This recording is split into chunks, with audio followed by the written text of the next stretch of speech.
A splendid evening it is to viewers. Welcome to Equity News on EquityAxis, your business and economic insights in Zimbabwe and beyond.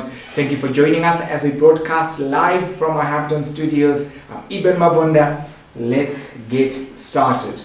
ICT Minister Honorable Kazembe Kazembe today launched the Cyber Security Awareness Campaign at a stakeholders meeting held in the capital this morning.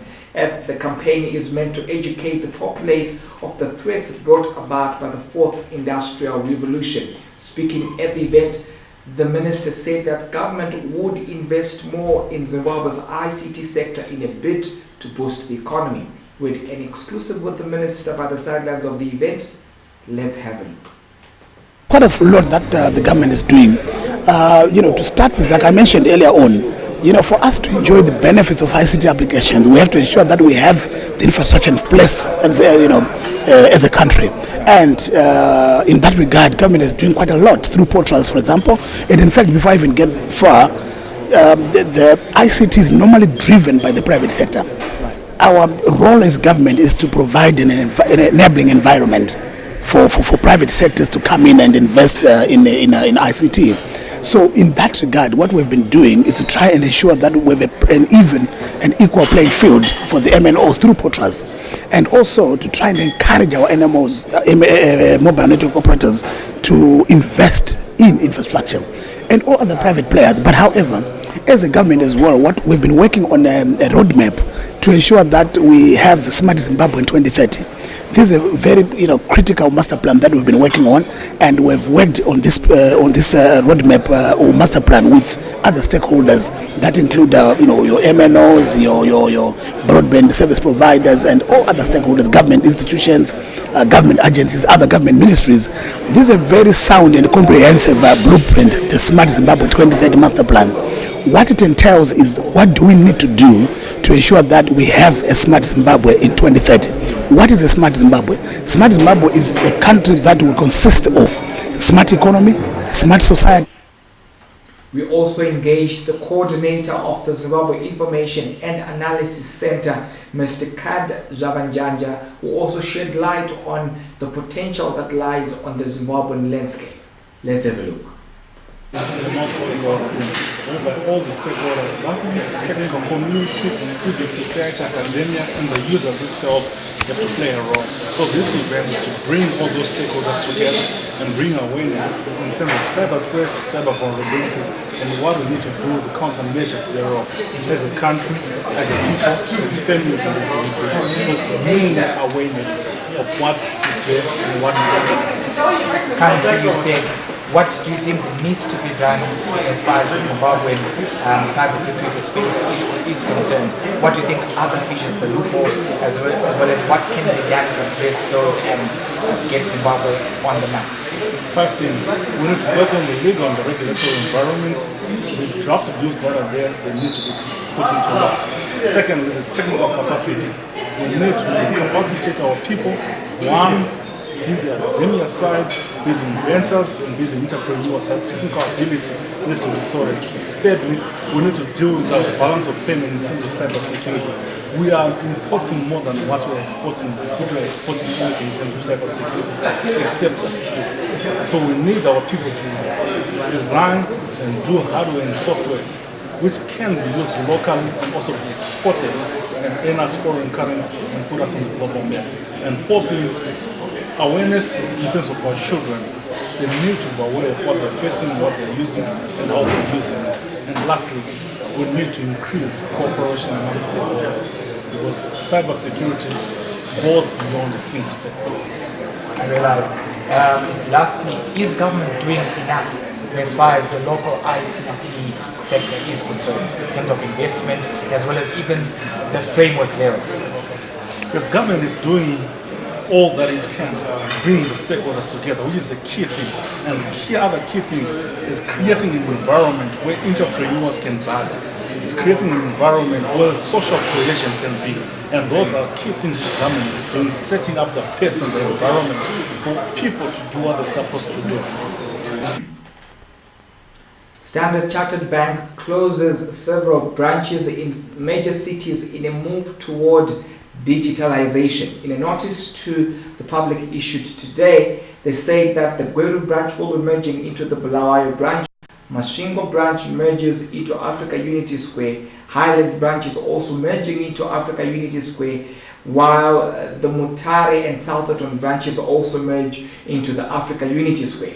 Bindura branch merges into Avondale branch. Now, we had a conversation earlier on with the head of retail banking, Ms. Valeta Mtimkulu, where we quizzed her on the subject because they had just launched the SC app, and in line with trends on the continent where with the launch of such apps there's a closure of banks, Valeta did give a bit of a hint in terms of what would come.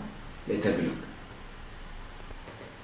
Now, where your employees are concerned, will this result in a closure of some of your branches? We've seen down south, Standard Bank, which owns Stanbic here in Zimbabwe, closing close to 96 branches. Is that also going to come through to STANCHART? So let me answer your question this way. I believe that the launch of the app and the digital journey that we're on is not directly linked to how we look at what's happening within our physical infrastructure.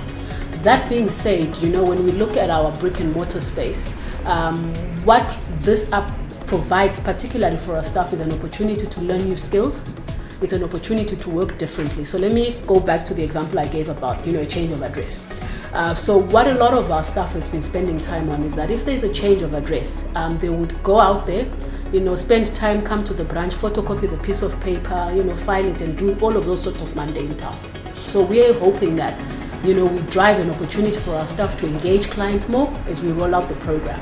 Now, in terms of whether we would then be reviewing, what happens with our branch network, I think it's logical to say that, as we look at the whole landscape of what is happening, whether driven by digital, our branch network stands on its own 2 feet.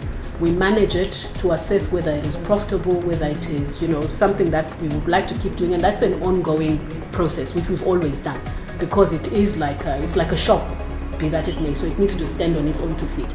That process has always been going on and probably will continue into the future to make sure that we're running profitable shops that serve our clients well, in addition to the digital app. So it's looking at the distribution as a holistic footprint, rather than looking at it in its singular parts. So when we look at retail distribution, for example, we look at our branches, we look at ATMs, we look at what we're doing now, which is talking about the digital bank, which is SC Online. But as you would know, we also have a USSD offering, which is a *200 hash, which also forms part of our physical distribution network. So it's many things that form how we serve clients, and we always look at that in its totality in the basket in terms of saying what is most convenient at what time for clients. The Reserve Bank of Zimbabwe issues further treasury bills to the tune of 300 million Zimbabwean dollars. These treasury bills span over 365 days. Last week, Central Bank also issued treasury bills worth 100 million Zimbabwean dollars, which were oversubscribed, with bids coming in at over 400 million Zimbabwean dollars. Only $102 million were allotted in that regard. Meanwhile, the United States of America bans Zimbabwean diamonds on allegations that they are being produced under forced labor conditions. Diamonds is one of Zimbabwe's largest forex earners. Just last week, government auctioned 500,000 carats of diamonds beyond our borders, according to a report issued by the International Monetary Fund. Mobile money has increased financial inclusion on the continent, particularly sub-Saharan Africa. One of the key areas where that has actually been a significant area of progress is East Africa. Beyond the continent, the World Trade Organization slashes global growth projections for the global economy significantly. The World Trade Organization projects a 1.2% as well as a 2.7% growth for 2019 and 2020 respectively. This is a downward revision from the earlier stated 2.6% and 3% for 2019 and 2020 respectively. This is the result of the worsening economic conditions after the trade tensions have escalated between China and the United States of America. Now this concludes our evening news bulletin. Thank you for watching. Don't forget to like, subscribe, follow us on Twitter, Facebook, and to visit our informative website www.EquityAxis.net. From the EquityAxis team and I, Dankie and ciao.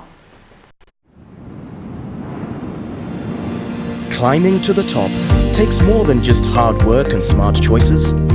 It's the passion that drives you from within, the endurance to keep going through difficult times, and having a very clear vision of how to succeed. That's what we strive for at CBZ. We're a diversified and innovative listed financial services group in Zimbabwe with a complete range of activities including banking, short and long-term insurance, asset management, and property investments. CBZ has been a pinnacle for stability in the economic landscape of Zimbabwe, stemming from our deep-rooted values, our excellent customer service delivery, and our corporate vision to strive for excellence as a global competitor. Our continuous investment in research and development will cement our promise to provide customer convenience utilizing state-of-the-art technology. Relationships are at the core of what we do. We understand, however, that strong, long-lasting partnerships are not built overnight. With over 3 decades of wealth management, we have come to understand our clients and their specific investment requirements. Our unique mix of skills ensures that investment opportunities are examined from all perspectives.